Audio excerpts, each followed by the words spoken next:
लगा दिल दुखाना। सुने इस बयान को मौलाना जर्जीस की आवाज़ में।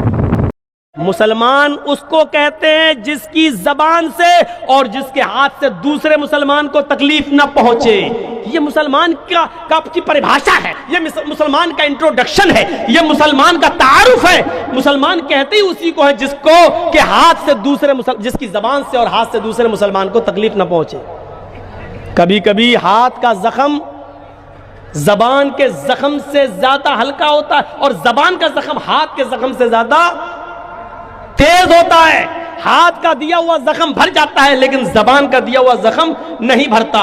यह जबान का ही जख्म था, यह जबान का ही जख्म था कि अहमदाबाद की साबरमती नदी के अंदर आयशा नाम की एक लड़की ऊपर से हंसते हंसते वीडियो बनाते हुए उस नदी से छलांग लगाकर हमेशा हमेश के लिए अपनी जीवन लीला को समाप्त कर लेती है, हमेशा हमेश के लिए खुदकुशी करके मर जाती है। जहेज का यीशु था लेकिन जहेज से ज्यादा उस जबान के वो कड़वे जुमले बुरे लगे उसको कि उस लड़के ने ये कहा था उसके पति ने, मरती है तो मर, मरते वक्त एक वीडियो बनाकर भी तू मुझे भेज देना।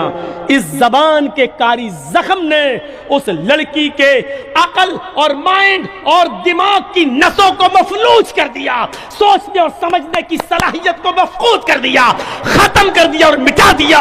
और थोड़ी देर के लिए वो बेहिस हो गई और अपने शौहर, अपने पति के इन नाजेबा जुमले, इस बेहुदा जुमले और इस सख्त कलामी की वजह से उसने हमेशा हमेश के लिए अपने बाप की आंखों की ठंडक, अपनी मां की आंखों की ठंडक, अपने भाई की दुलारी हमेशा हमेश के लिए अपनी जीवन लीला